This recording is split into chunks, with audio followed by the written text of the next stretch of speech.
Karong bag-ong tuig, gipakita ni Tatay Federico kadtong amahan nga nag-inusarang ni amuma sa iyang duha ka gagmay nga anak nga dili angay mawagtangan og paglaom bisan pa man nga hanukan ka sa bisan unsang problema.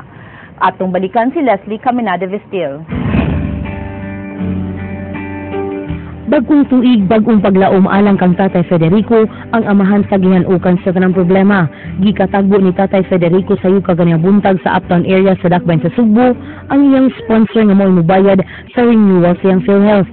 Didto sab siya sa Velos Hospital aron himamaton ang iyang doktor sa mata nga mauunyay mo opera kaniya. Maoperahan na yun ka? Nag-istorya nga akong doktor nga after daw after sista senyo. Pero wala pa man jud ko ani nga kantidad.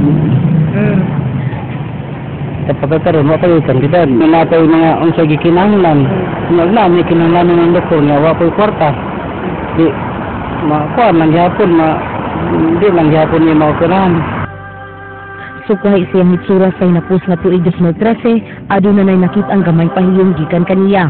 Pahiyong nga nagpasabot nga andam na siyang moatubang sa mga pagsuway sa tuig 2014.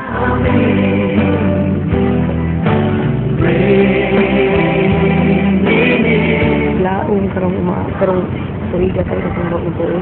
Wagi ko lang paglaom nga makapadarog kog balay sa akong mga anak. Nora, kay kagnay pa mga idol sila. Gani, gitagbo dayon si Tatay Federico ang pagsuway. Human ang usa na sab niyang anak ang nasakit. Gawas ni ini, aduna na sab siya bayranan sa pag-opera sa iyang mata. Apan taliwala ni ini, igo na lang gikatawan ni Tatay ang iyang problema. Ug nagmalaunon nga di siya undangan sa labang makagagahom sa pagsabwag og grasya. Wala na sa problema bro. Ay murag naanad naman lang sa problema. Murag kung nakuha na lang. Murag na immune na. Oo, gwanta na lang. So, 2013, 2014. Oo, murag lang gyapon. Kuan lang, kanang kailod lang usa asama ug mo giato ang dalan di anto sungin nato. Di man ta kalikay. Kung say kabubuton sa Ginoo tong kinabuhi, di ta kalikay. So, sa mga paglaong karong Leslie Caminada Vestil, News 5.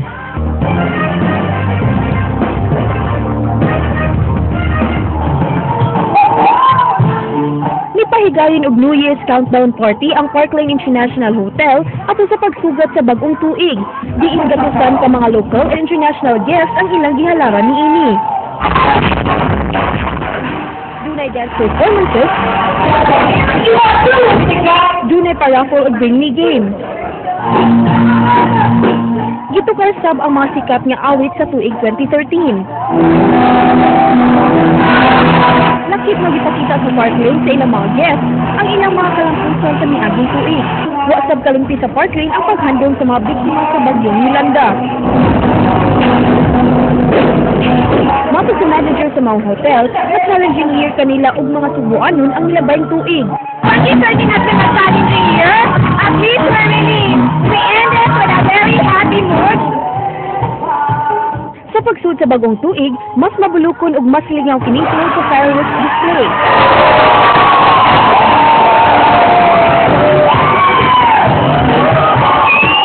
Angay atnan unya sa mga subuanon ng mga turista ang ilang umaabot ng mga major events sama karon sinulog, ang ika-4 nga hunat Sugbo ug ang 8th anniversary celebration sa Parkland karong tuiga.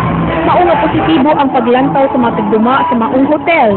It's gonna be Parkland 8 years, so it should be something lucky na happen this year. So we're very excited about it.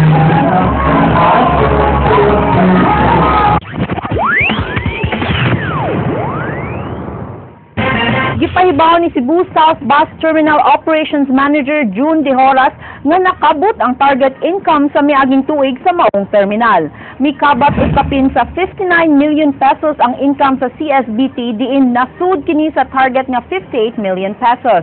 Apan matod ni De Horas nga menos kini og kapin 5 milyones pesos kung itandi sa 2012 nga dunay kita nga kapin 65 million pesos.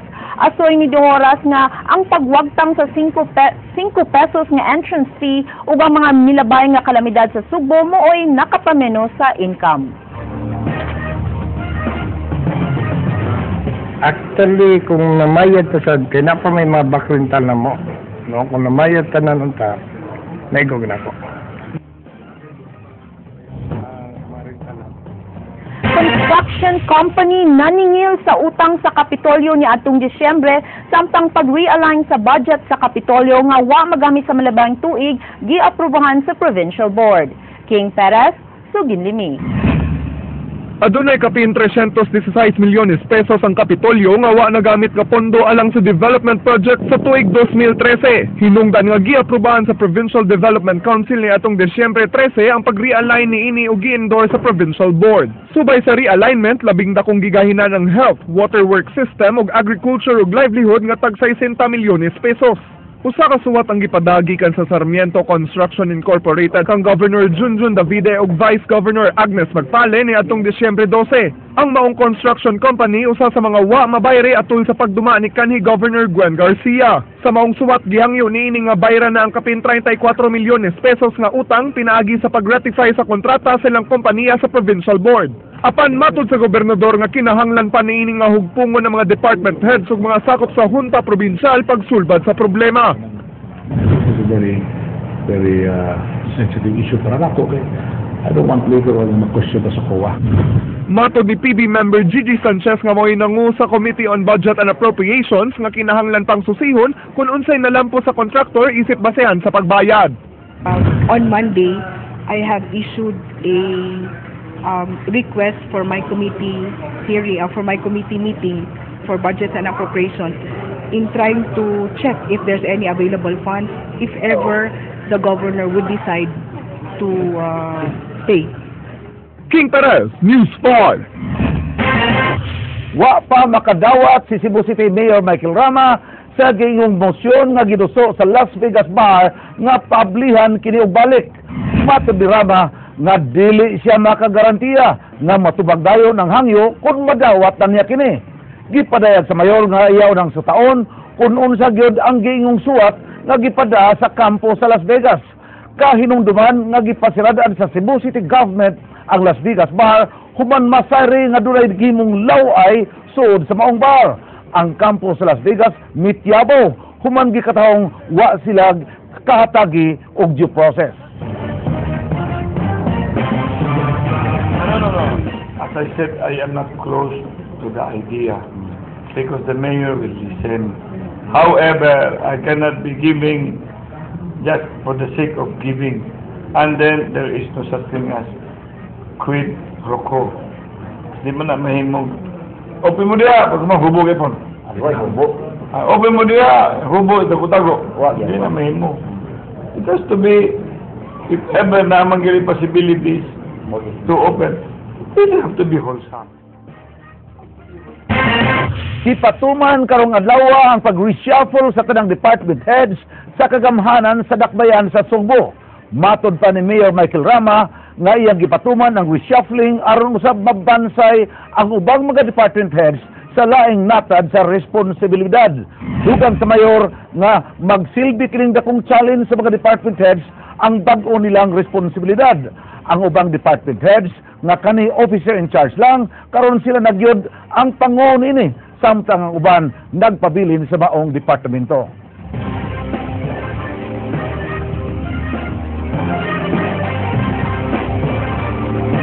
With all of them getting to know their job, and including I want to talk with the consultants and all the executive assistants because 2014, after we have had one half of my being Giplanuhan na karon sa Mandaue City ug Cebu Provincial Government ang pagpaayo sa Cebu International Convention Center human kini guba sa linog ug bagyo. Mukabat sa 70 million ang magastos unya sa pagpaayo niini. King Perez, Suginlimi. Gipahibaw ni Mandaue City Mayor Jonas Cortez nga miduaw kaniya sa Cebu Provincial Governor June David III ang buhatan kaganihang buntag. Aron sa butan kunon saon pag-ayo sa Cebu International Convention Center man kini nadaot sa Bagyo ug Linog. Usa ka joint venture ang CICC sa Dakbayan sa Mandaue nga mao'y na nag-iya sa Luna ug sa probinsya sa Sugbo nga mao'y migasto pagtukod niini. Matod ni Cortez nga kinahanglan ayuhon na ang CICC kay dinhi ipahigayon ng APEC Summit ug ang International Eucharistic Congress. Mao ni ang immediate nato nga kuan nga unsay atong buhaton, so we decided nga do na tay repairs nga pagabuhaton.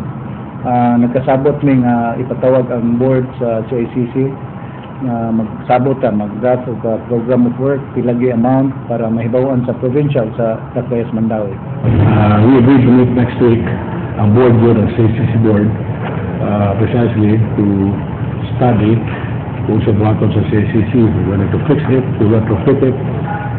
Wa pa'y nahatag nga estimate si Cortez kung pila ang matampo sa Mandaue City Government sa pagpaayo niini kay magsabot pa ang CICC board sunod semana. Mangayo sab silag tabang sa national government lakip na kang rehabilitation czar pinglakson sa maong rehabilitation. Gipasalig ang mayor sa Mandaue nga andam silang mugahin og pondo alang niini.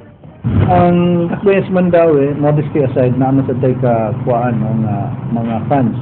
Unya para nato garbo masad nato nga ang CICC, ang Cebu International Convention Center nga nasa Dakbayas Mandaue. And dili nato ikalalis nga landmark sa ni, usa ni sa landmark dinis Dakbayas Mandaue. Buhangyo sab si Davide sa Department of Tourism ug Department of Public Works and Highways. Subay sa estimate sa Kapitolyo, anaa sa 70 million pesos ang repair cost sa CICC. 70 million for the repair alone of the building. Repair lang nga. O kung nasibaw sa pagkinalanon diha. Interesado gihapon si Cortez nga paliton na ang CICC. Apan matod sa gobernador, Jesus kagwapo ka ana. Digo ta, amo pang istoryahan yun ano. We haven't gone into that yet. Ang importante ang karon what's necessary nga buhaton karon. Because the way of that the coming events. King Perez, News 5.